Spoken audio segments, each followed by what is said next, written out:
Ibig sabihin, pag hindi pumayag ang Diyos, iniingatan ka lang niya. God's no is God's protection. Ang pagpayag ng Diyos, indikasyon na mabuti siya. Pero kung hindi pumayag ang Diyos, mabuti pa rin siya. Pag ang Diyos tumugon sa panalangin, uy, ang buti mo, Lord. Yung nanalangin ka, Lord, i-promote mo ko. Na-promote ka, Lord, ang buti mo. Yung pinayagan ng Lord tayo, dun sa ating nire-request na panalangin, kitang-kita mo ang kabutihan ng Panginoon. Ang tanong ko sa iyo, kapatid, kitang-kita mo pa rin ba ang kabutihan ng Panginoon pag di siya pumayag? Kasi pag pumayag siya, talagang ang buti niya. Ang praise and worship mo, ang taas talaga ng kamay mo, Lord, thank you, na-promote ako. Lord, thank you, ang dami kong pera sa bank account. Pero pag hindi pumayag ang Panginoon, nakikita pa rin po ba natin ang kanyang pag-ibig? Kapag sinabi ng Panginoon, that's not your door. That's not your opportunity. That is not your season. Hindi mo marinig. Lord, ano ba yan? Sino ba yun? Sinasabi na ng Panginoon, that's not your door. Sinabi na ng leader mo, that's not your door. Pero minsan nagbibingi-bingihan tayo. Oh, sino yun? Hindi yan ang lalaki para sa iyo. Hirap pakinggan nun. Lalo pagka 30 plus ka na. No? Hindi siya ang para sa iyo. You are not anointed for that. Bakit? Hindi po lahat ng pintuan bukas para sa atin. Hindi lahat ng tao nakangiti para sa atin. Hindi lahat ng situation ay para sa atin. Sabi nga po ng Proverbs 14 verse 12, there is a path that seems right to us, but it leads to death. Lord, salamat sa mga pintuang sinara mo.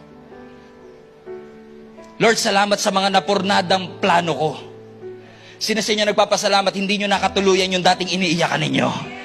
Praise the Lord. It's God's protection in Jesus' name. Paano kung nung sinara ng Panginoon, nakatayo ka lang doon, Lord, kung di mo ito bubuksan, magkukwit talaga ako. Pag hindi mo ito binuksan, nitigid, di na talaga ako magsisimba. Pero kapag may sinara ang Diyos na pintuan, meron siyang binubuksan na mas malaking pintuan, hindi mo lang masyadong makita yung mas malaking pintuan kasi masyado ka nakatitig doon sa pintuang gustong-gusto natin. At kapag gustong-gusto natin, ang hirap nating makarinig sa instruction ng ating Panginoon. Pinipilit natin yung bagay na tinanggihan na ng ating Panginoon. Alam kong may pera dyan, pero hindi po yan ang kalooban ng ating Panginoon.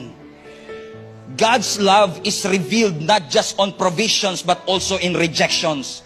Kapag ni-reject ng Panginoon, kapag hindi pinayagan ng Panginoon, kapag yung request mo at yung gusto niya hindi nagtagpo, at sinabi ng Lord, anak, hindi yan makakabuti sa iyo, makinig tayo. Minsan, pulang-pula na yung red flag Pulang-pula, no? Yung stoplight, pulang-pula. Klarong-klaro yung no ng Panginoon. Sabi ng Lord, wag na, pulang-pula yan. Baka namang gumawa ka pa. Sinabihan ka ng leader mo, pinaalalahanan ka ng link up mo, pinaalalahanan ka, ang daming lumabas sa feed mo na mga word of God na sinasabi, anak, mag-ingat ka. There is a way that seems right to a man, but it leads to death. Test the spirit first. Talaga, ang daming signs ni Lord na hindi mo siya marinig, pero nagsasalita siya.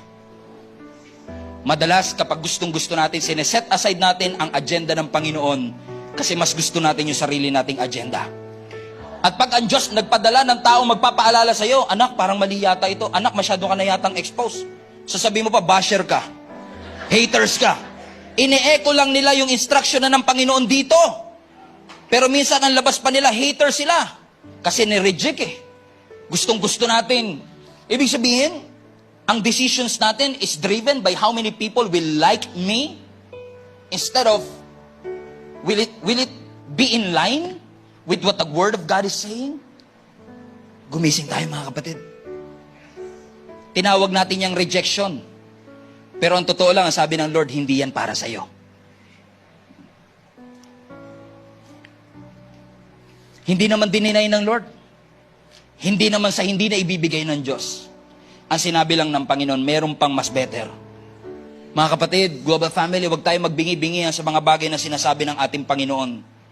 Kapag may sinabi ang ating Panginoon sa iyo, kung may sinarang pintuan ng Panginoon, kung may rejection man sa ating buhay, ibig sabihin lang nito, hindi ito para sa atin. Alam kong ang rejection painful, ang rejection inevitable, but your reaction to that rejection will determine if you will continue in the will of God or outside the will of God. Siguro I want to encourage you today, manalangin tayo ng ganito. Lord, kung hindi mo ito kalooban, tulungan mo kong maisuko ko ito sa iyo.